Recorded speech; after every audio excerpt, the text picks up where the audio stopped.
Capcom. Let's get ready to battle. Feel the intensity when power and technique collide. Crush the competition. Let's begin.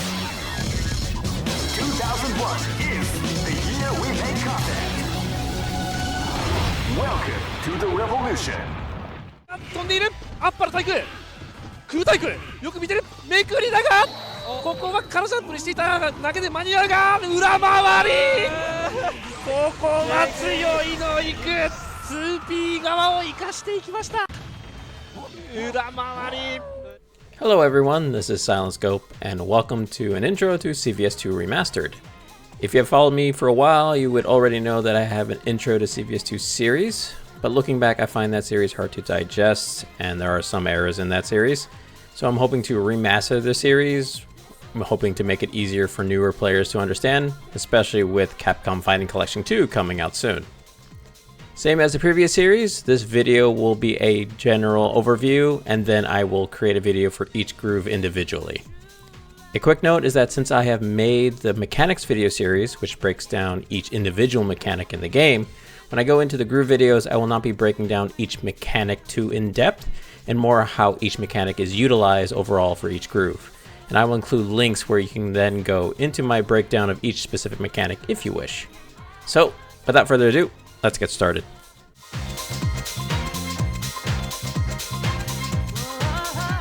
CVS2 is a crossover fighter between Capcom and SNK and the sequel to CVS1.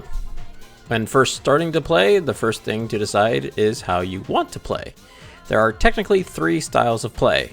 In the arcade version, you would have to go into the game system to change this, while for console versions, this can easily be chosen when doing versus mode. You have single, which is your standard Street Fighter style 1v1, typically best of 3. You have 3v3, which is more of a standard KOF style, with having to choose 3 characters. The most common and main tournament mode is ratio. Here you can pick up to 3 characters and split 4 ratios between them. The higher the ratio, the higher percentage of health and higher percentage of damage the character will have. Technically, the base ratio is ratio 2 and ratio 1 has quote-unquote less damage and health, but the overall idea is the same. You can see the breakdown in the table shown.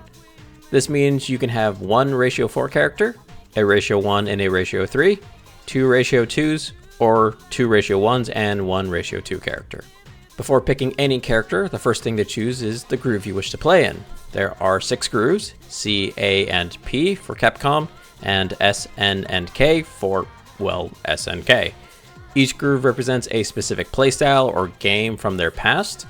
A quick rundown is C is similar to Alpha Series, but without custom combos, with being able to utilize 3 bars of super meter and air block. A groove is specifically custom combos. P has parry from Street Fighter 3. S is close to KOF 94 with a chargeable meter and red life, which gives infinite level 1s.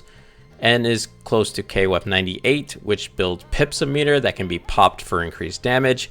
And K is a mix of Garo Mark of the Wolves with Just Defend and the Rage meter from Samurai Showdown. Again, each groove will have their own video breakdown. After choosing your groove is when you choose your characters. As stated previously, you can choose up to 3 characters that you split 4 ratios between. The most common group layout seen, especially in tournament play, is 2 ratio 1s and 1 ratio 2, usually with the ratio 2 set as your anchor. There are multiple reasons for this. One is that the total health of having 3 characters, even if 2 are ratio 1, is typically more than any other combination. Also, having multiple characters allows you to try and position characters to fight bad matchups.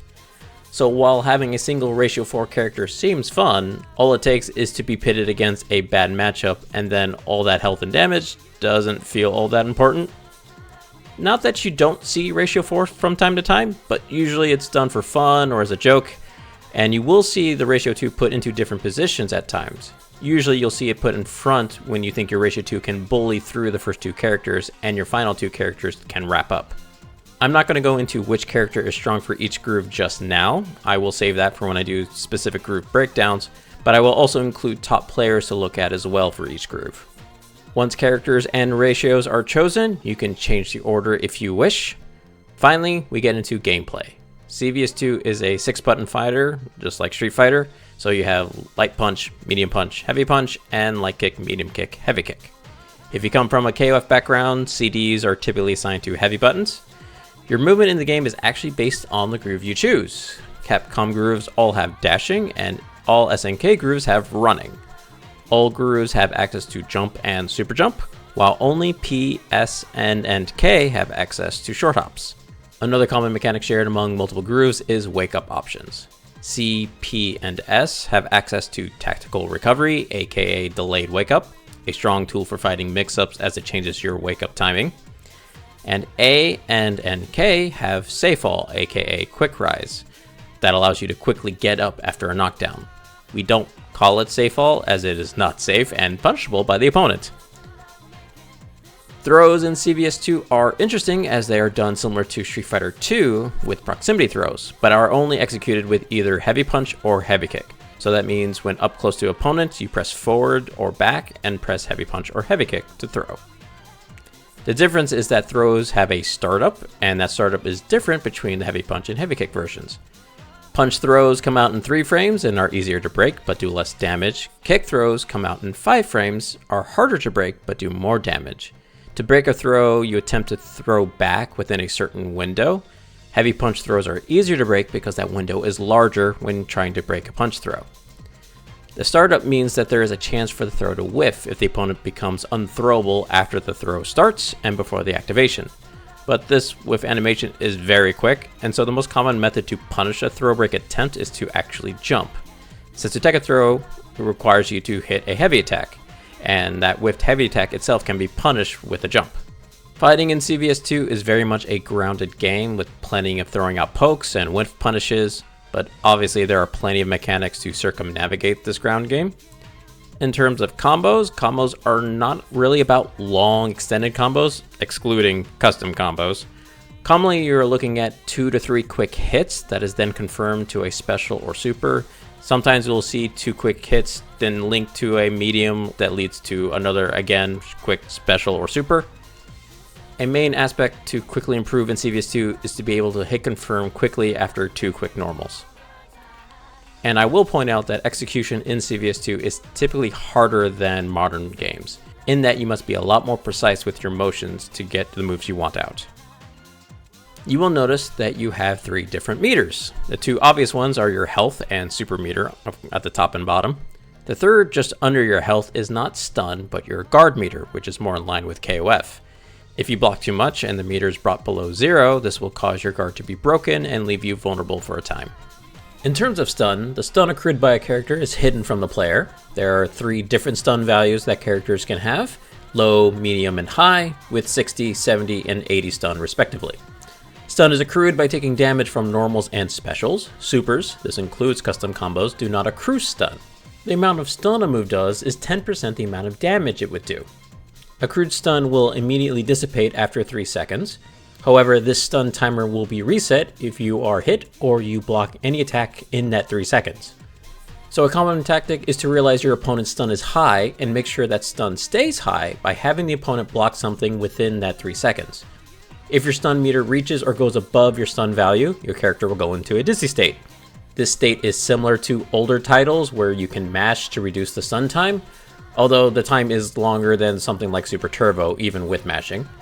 After you have been stunned, your stun value will increase by 3, making it harder to be stunned a second time in a single round. After a character dies, the surviving character will regain a portion of their life back based on the amount of time left in the round. So a common tactic is when you're ahead by a character is to deal as much damage as you can, then survive as long as possible to make sure the opponent regains as little life back as possible. A draw will kill off both characters. A draw on the 2 final characters will result in a loss for both players.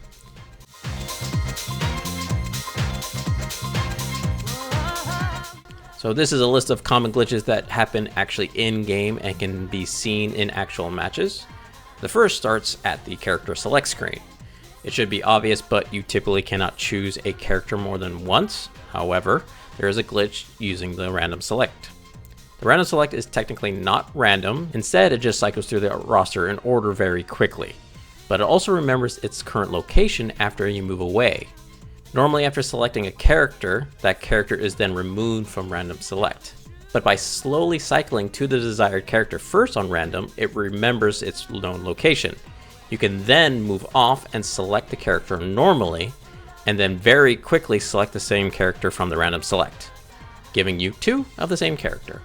One of the most common glitches you will see is what is referred to as the 2P or second player glitch. This is a glitch that only applies to second player. This glitch is why there is always Jonkin or rock, paper, scissors for choosing sides, because after a specific knockdown in the corner, specifically if the opponent is knocked down feet first, there is character specific to that, but for the main rule of thumb is knockdown feet first, the second player can purposely put themselves into the corner and cross up. This works at any corner, but is only possible by the second player. So always rock, paper, scissors for sides, and always ask for 2P. Another of the most common glitches you will see is roll canceling. Roll is a mechanic specific to certain grooves, specifically C, A, and N, that grants invincibility to a character. A roll cancel happens when a player cancels the roll to a special. By doing so, for some reason, the remaining invincibility of the roll is maintained into the special. For a further breakdown of this, see my roll/roll cancel mechanic video, and for how to actually execute this glitch, see a video by Boss that breaks down the methods and actual inputs for roll cancel. Maybe not so common, but a glitch that can happen is after a throw break and a player reversals a super. This will cause the meter to be spent, but the super will fail to activate. The general rule of thumb is never try to reversal after a throw tech. There are several strange glitches that happen after a throw break. You see a lot of them in like combo videos and combo collections. Some of these can even lock the game, but one that you might see is against a Raiden player. If a Raiden player reversals his jumping DDT after a throw tech, it will put the opponent in a state where their sprite is upside down, with the appearance that they just somehow vanished. This will go away at the end of the round or after another throw break attempt. Just a quick note that all glitches that do not lock the game, like the crazy super reversal stuff, are technically viable in tournament. Thank you so much for watching. I hope this has given you a solid introduction into CVS2. Stay tuned for the next videos as I break down each specific groove, starting with C groove, and I will see you then.